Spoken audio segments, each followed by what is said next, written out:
Hello again, I'm Cheryl with Mind the Machine, the show that really tries to unpack the connections between what it means to be human in a increasingly AI world. This is what you're going to learn on the show with my next guest, Christine Sterk.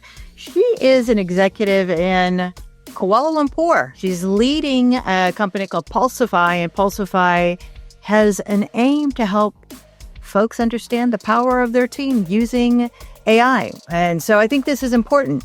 I think it's important because a lot of Americans, the research suggests, aren't so keen on HR or any kind of data collection on employees. But Christine really illuminates why this is a very good thing for future employees. And speaking of good companies doing great things, I'm going to talk about Ask Turing AI. They're our sponsor of the Mind the Machine show. And here's what they do.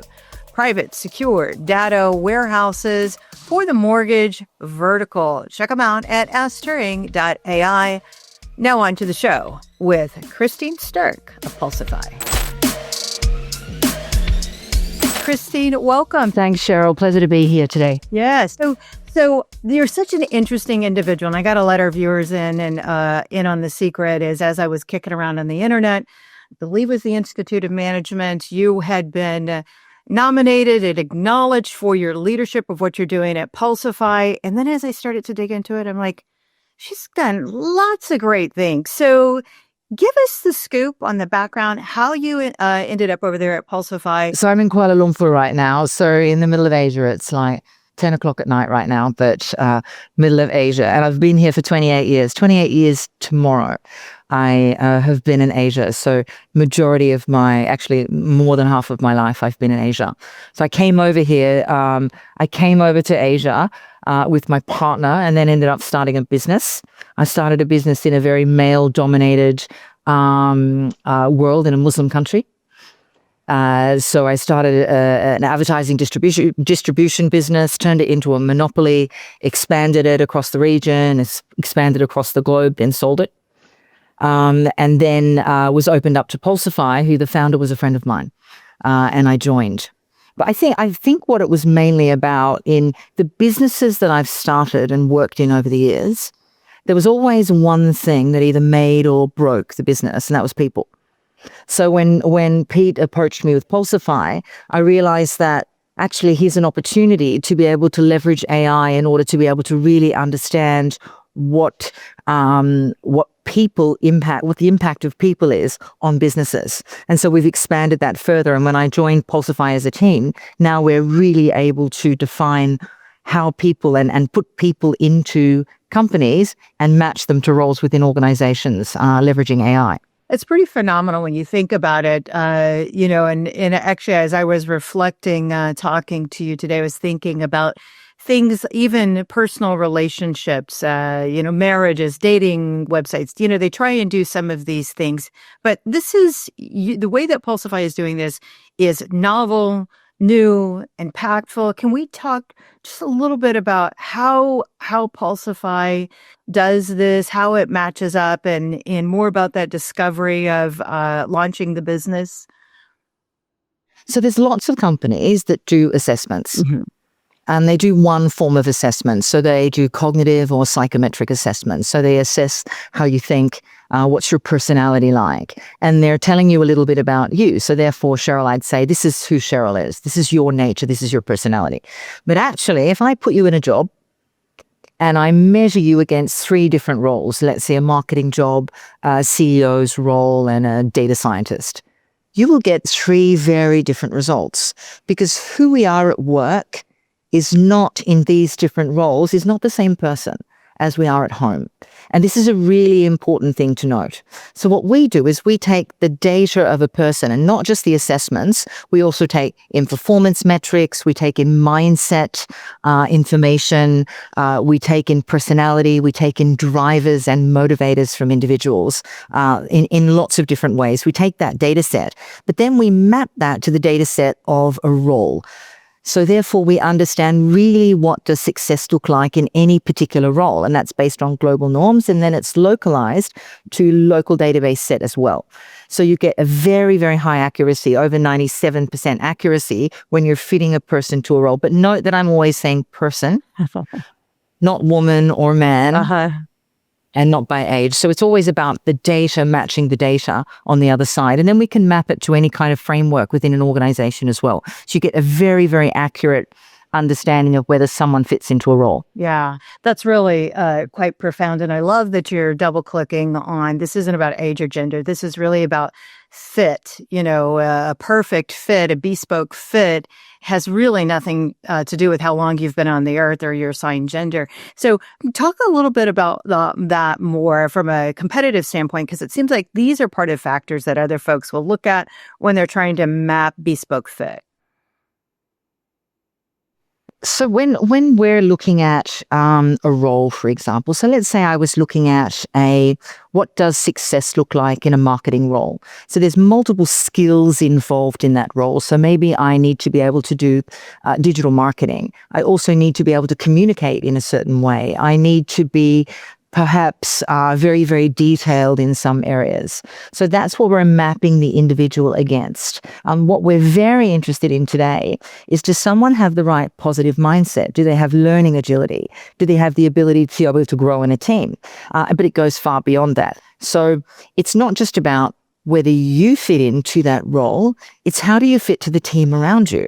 So what we can see with what AI can give us now, if you look at 3 different people that have an almost identical score, we can see that one person has an inclination or an interest to collaborate with others, but another person has no interest to learn new things and they just want to be able to sit down and do the work. And we can actually see that straight away. So you have you might have a much higher chance of success in the organization if you get the right people into these roles. Right. Oh, that's amazing. And that's value. I mean, talent is the number one line item cost for any company, not to mention the number one reason why teams explode or businesses explode. So what I think is that at the moment, technology is growing exponentially.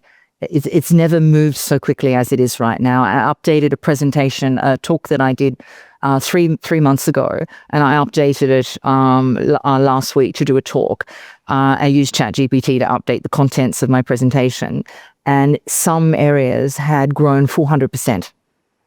400% in the change of the numbers in that period of time. So it's moving really quickly. So it's not a choice any longer for organizations to transform. It's not optional. Yeah.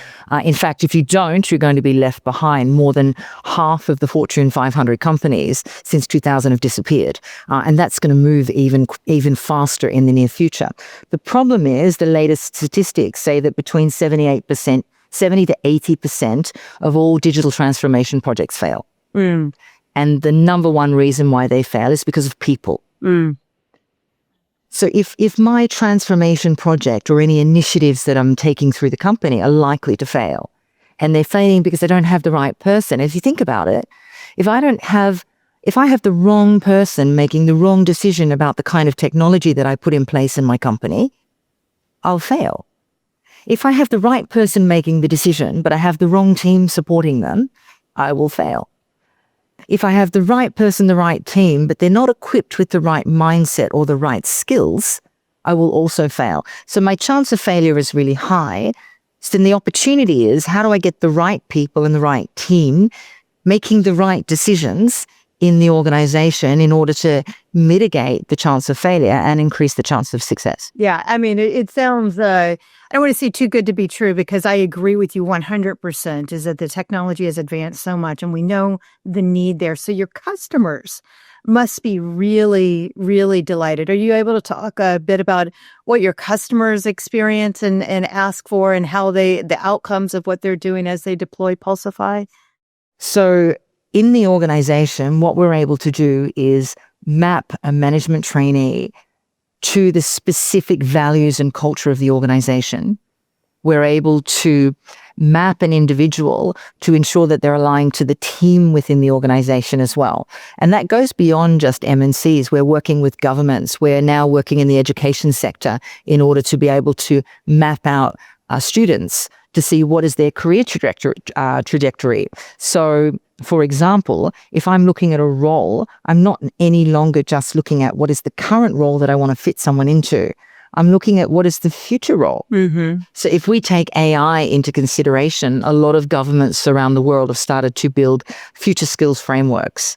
And we've mapped these future skill frameworks in order to be able to identify, are the skills that someone have currently, are those skills relevant in the future? So when we map someone against a future role, is there a gap in skill? What do they still need to learn? And this is where it gets really interesting. So if I can see not just whether someone fits right now, but I can also see the gap of where they don't fit, then I can target learning into that and very carefully curate a program to say, this is what is required in order to upskill this person. Because you're looking at, if I can understand the gap in knowledge that's required, then I can target learning.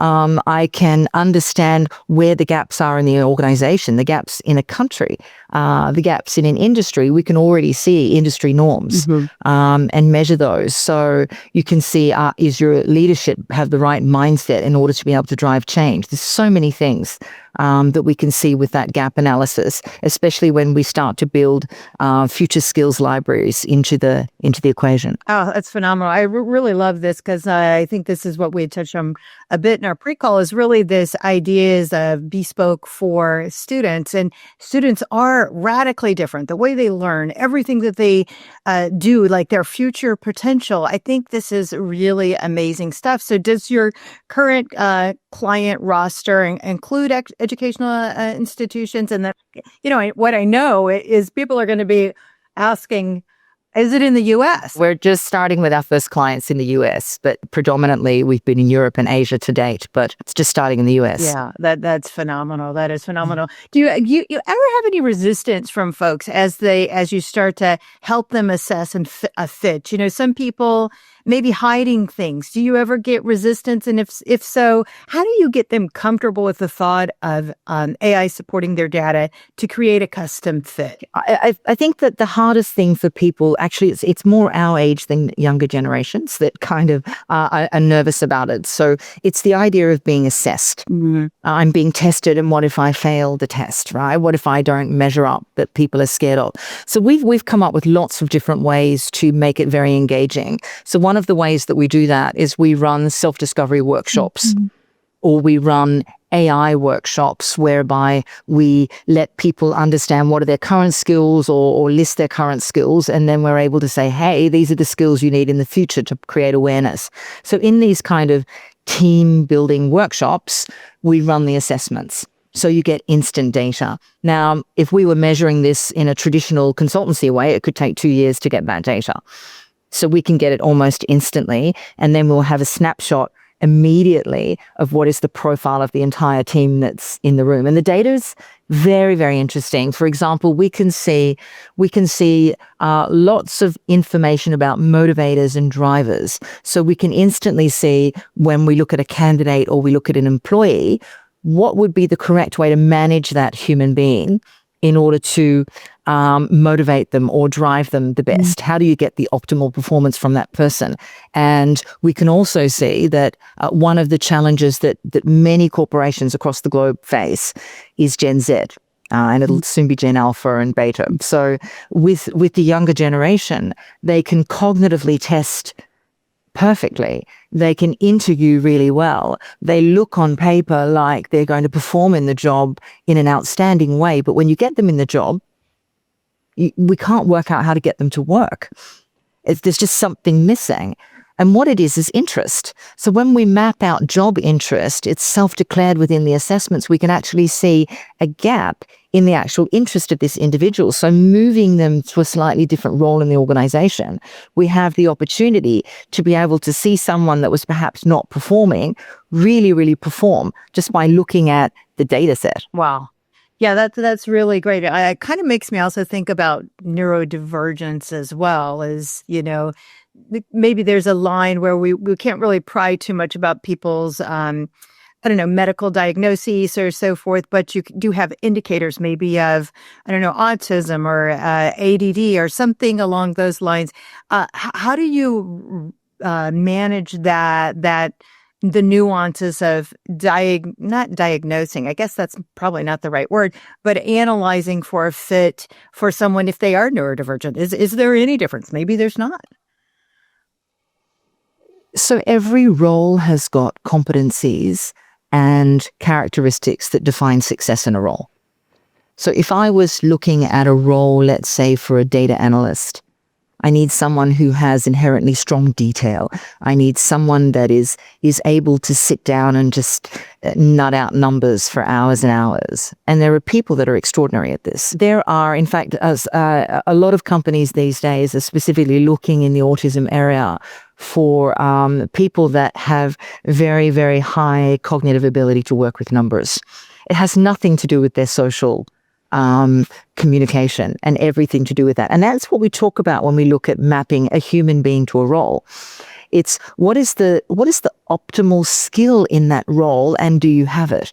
So if someone that is neurodivergent, that is autistic, and has this incredible brain and this incredible ability to be able to work with numbers, and then we have this job role that requires someone that can work with numbers, that person should be given the opportunity to be in that role without being discriminated against for their pay because they've been labeled as neurodivergent. Mm-hmm. So I believe that a role and the skill or the specific success profile of a role can be matched to an individual, irrespective of gender, of age, of sexual orientation, or of neurodivergence.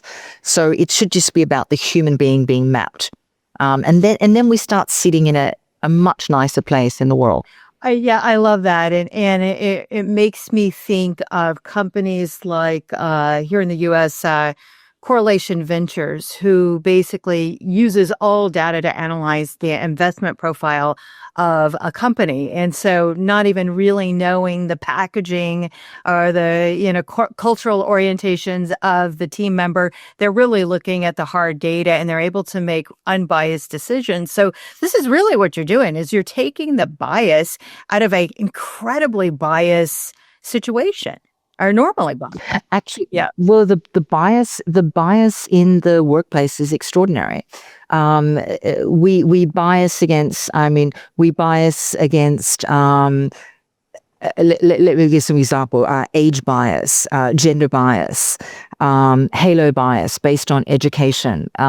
We working with an organization at the moment that only wanted to have students from 5 universities, which we said, So there's so many biases that as human beings we make, but it's more than that. Recency bias shows that if we look through 100 applications, we only remember 5% of them. Only remember 5%, which means, and we're constantly making decisions based on, I like that person or I don't like this person. We make 11 decisions about a human being in 7 seconds. Mm-hmm. So in 7 seconds in this interview, people that are listening to this or saw this already made a decision about my religion, about my sexual orientation, about how attractive I am, about how intelligent I am, about lots of different things about me in 7 seconds. And they're biases that we can't turn off.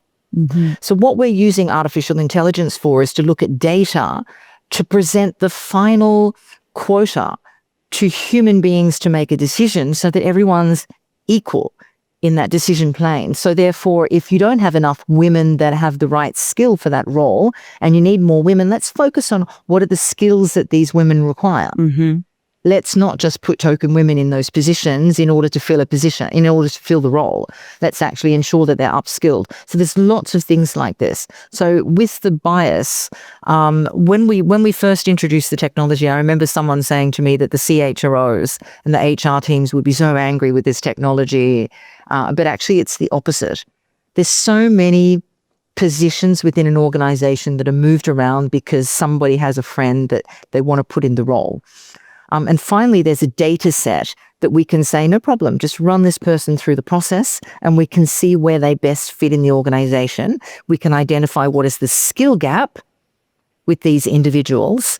We can even plug into programs like LinkedIn Learning and Go One and specifically feed them the education program required, or feed them the coaching, or curate the content of education in order to fill that gap. And then you can monitor it. So the world has already changed so much with regard to identifying needs and then fulfilling those needs in the workplace. Wow, I love that. And I, you're just really uncovering such a huge problem of bias. That first 7 seconds, as you say, I think about the capacity, the limitations of our mind, even to the point that you only have like 7 digits in a phone number because that's what the capacity of what we can remember. Like cognitively, we are limited, absolutely limited. And this is why, I even do mind the machine, is because I am so curious about that gap that we have, yet that incredible potential with AI, obviously very pro AI. And I would just ask you too, is as you are leading this company, what is the aspect of Pulsifi that really makes you proud? Like, was there one use case where you said, boy, we really nailed it? Are you nailing it every day? You're probably nailing it every day, but is there one story? I think we nail it. We nail it pretty frequently as far as really helping it. I think for me, it's when we're able to. So there's. I can give you a story. Actually, a global MNC. So they used to measure against GPA and education. So what happens is we tend to, as human beings, we pre-select the people that we think might be suitable to be management or to be considered as high potentials within the organization. So when we first started running our algorithms and testing them, we were running it across everyone, and we weren't biasing against education. We were just looking at cognitive ability, at personality, at fit to role, at fit to the values of the organization as well. So this was this one woman that went through the program. Now, she failed all the traditional measurements of entering into the management. Her GPA wasn't high enough.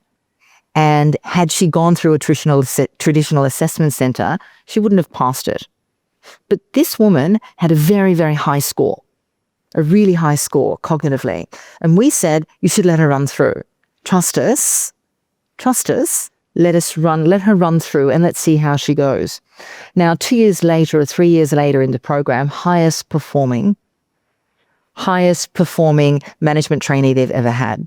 Because when you start taking human bias out of it and you actually look at cognitive ability, fit to the role, fit to the values of the organization, what you're getting is human beings that have the potential to be really great. Once you're able to measure what are the gaps and you're able to identify how do I optimize the performance of this individual, you're really ensuring that people stay in organizations longer, people are happier, people have got the right mindset moving forward, because you're not treating people or putting them into a box that we have determined. You're actually acknowledging that human beings have the skill to be to reach their potential. Wow. Yeah, that's great. And I just think, from a startup perspective or any new team, board members that have significant investments in these companies, board members should be huge advocates of evaluating the CEOs that typically make these type of decisions or try and influence HR, but really interested third parties that are objective to the process. Do you find that you get a lot of board members coming in?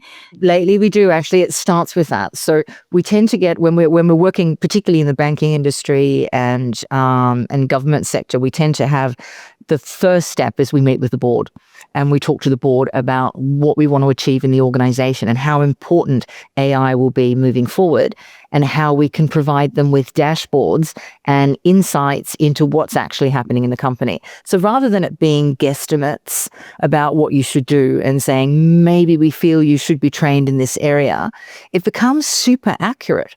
Like super accurate. Some of the statistics at the moment say that 80% of training fails.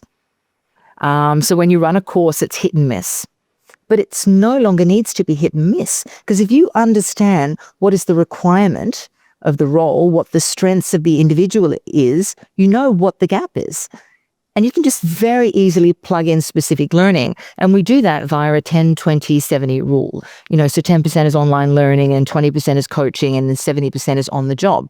So the team part that you mentioned at the very beginning is about transforming entire organizations via a kind of self-generating effect within an organization. So we identify which are the people within the entire organization that have got the right skill and the right will to drive change. I love this. Skill and will. So who has the skill and who has the desire, right? The desire. How are you being motivated properly? And I think about, we often hear of poorly behaving CEOs, and they may have the right skill to get the business over the threshold, but if they're not motivating folks, if they're condescending and critical and all of these things, you're probably going to suss out some of that, whether it's narcissism or whatever that is. We can see it, but we tend to leave C-suite alone and go one level under.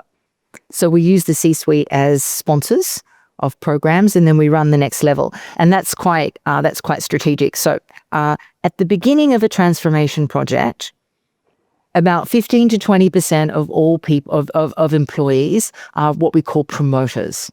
So they believe in the transformation, they want to do it, they're gung-ho, and they believe in the corporation. About 15 to 20% are what we consider saboteurs. They don't want the change. They'll do whatever it takes to stop the change happening. And the middle section are actually fence sitters. And they can be swayed either way, depending on the strength and the influence of the promoters or the saboteurs. So when we go into any kind of program, the goal ultimately is how many of the fence sitters can we sway across to be promoters? So what we do is we identify promoters as team leads in the organization. We equip them with the skill set. They already have the right mindset. We equip them with the skill set they need in order to be able to manage programs. We then use agentic AI or AI agents to basically support them in the identification of problems within the organization that need to be solved. So when we set up these programs, we actually equip the leaders and the teams that fit these leaders to be optimal to deliver change in the organization or to solve problems. And then the AI is sitting there as a supporting mechanism for them to plug their information into and to pull information from as well.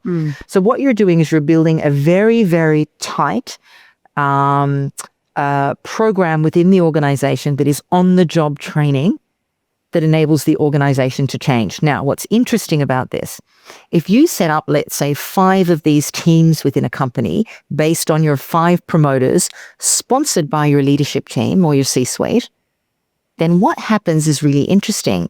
Very, very quickly, you see the fence sitters moving across to the promoters because these dynamic teams start affecting results and they start delivering results because they are equipped with the information, they're new, they're engaging. So you're able to transform an organization in an exponentially fast amount of time just by kind of triggering or building these small programs and pockets. So you focus on the leadership team, then you focus on the supporting team, you give them actual projects with real results, and then they learn on those projects guided.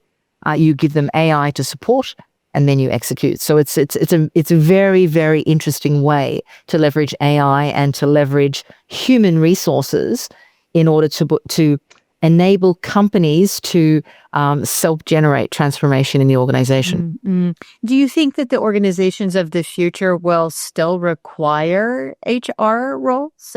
These chief? Yeah, you think so? Yeah, because I know I do. Yeah, I do. Yeah, I do as well. I feel like, people management is a messy business, and analytically, yes, we may be able to evaluate, but you still have to affect, remedy. I actually think that I think the role of HR is actually getting even more than it was before.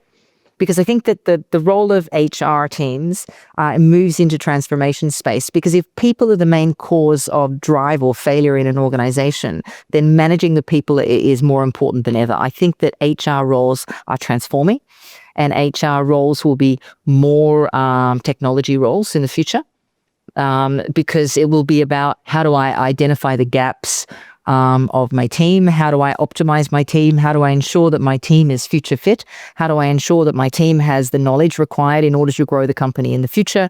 How do I mitigate the risk of failure in the organization? How do I ensure that my team has the right knowledge, the right skills, the right ability to be able to grow the organization? Yeah. That's really important, because if your people are lagging behind, you're in trouble. But interestingly, McKinsey did a study in January this year, released a report, and McKinsey's findings is that it's the majority of people in the organization, employees, are ready.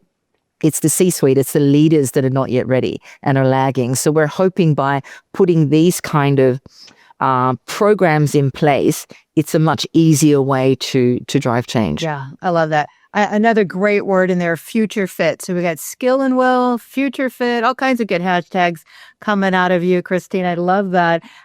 So we talked a little bit about students, what roles are going to thrive and be successful. When you think about the landscape of jobs, if we fast forward, what are those jobs that you think universally are just going to go away? One of the reports I recently saw in Malaysia said that data scientists won't exist in 5 years. Mm-hmm. There's lots of roles, actually. In fact, I would recommend to any student today, have a look at these future roles that have been defined.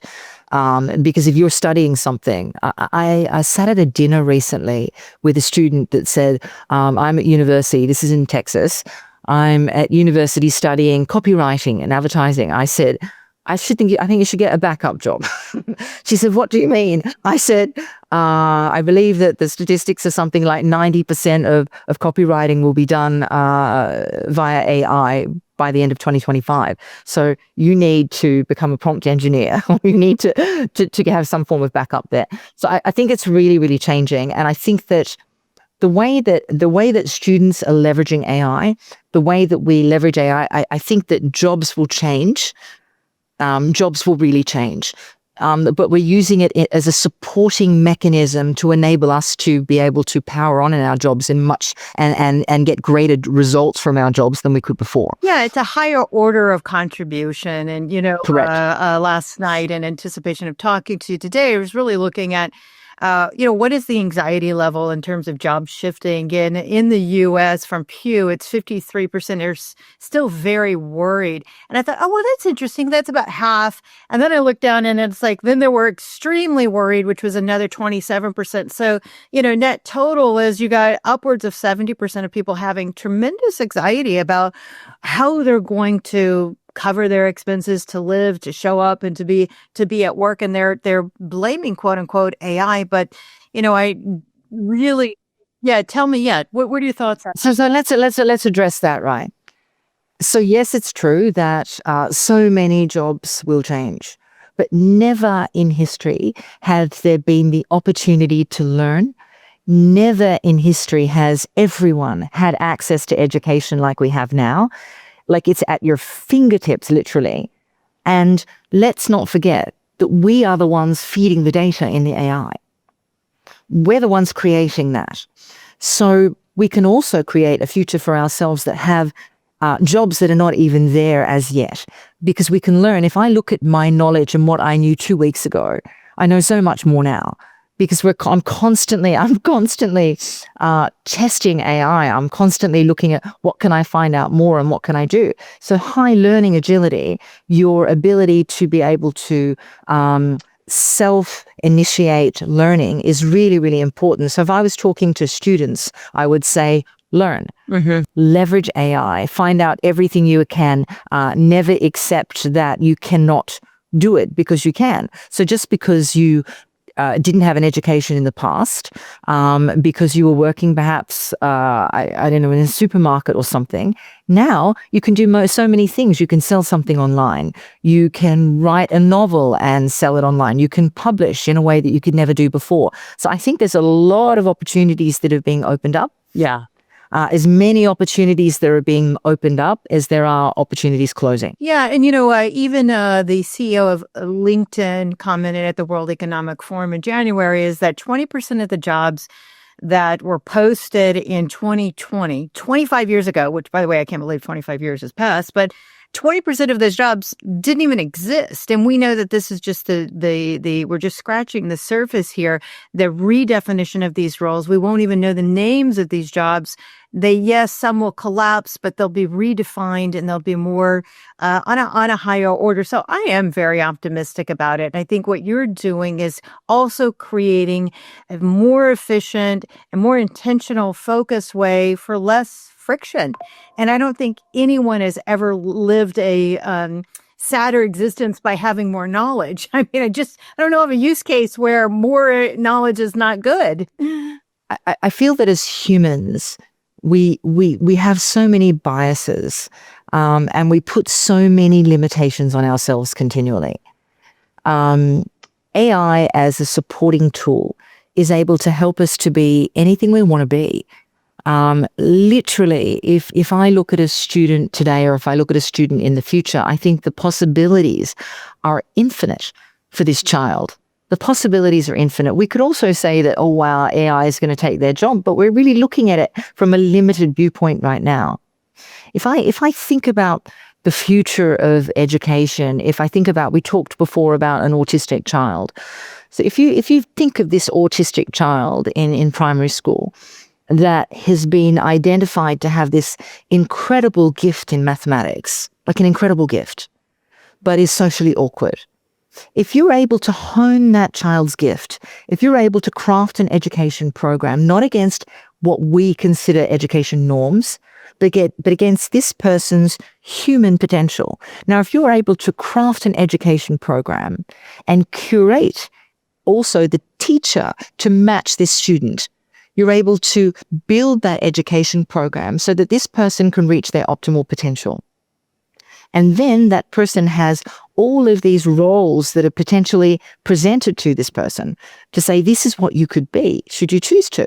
These are all the possibilities for you. Can you imagine how different that would be compared to putting this autistic child into our current education system where we're saying, well, you're not normal because you can't play on the playground in the same way that I do, and therefore you must be not clever. So therefore I'm going to put you into a disabled program. This is insane. So we've been limiting human beings all these years, limiting people where we're constantly saying cannot. But what if AI is giving us the opportunity to say we can?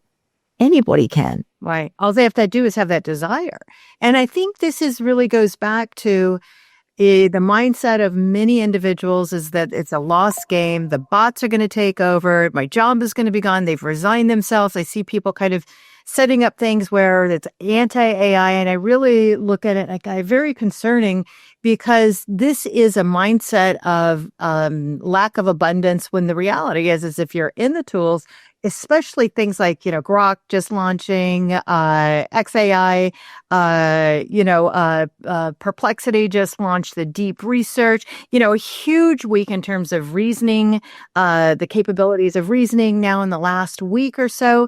It is phenomenal. And you're right. It's like, how do we just get folks to understand they are in control? Last I checked, you really are in control here. You just have to get in alignment with that power. Correct. Yeah. Correct. Absolutely correct. Yeah. Absolutely correct. So fascinating stuff. If folks want to understand more about you and Pulsifi, where should they go? Pulsifi.me. Awesome.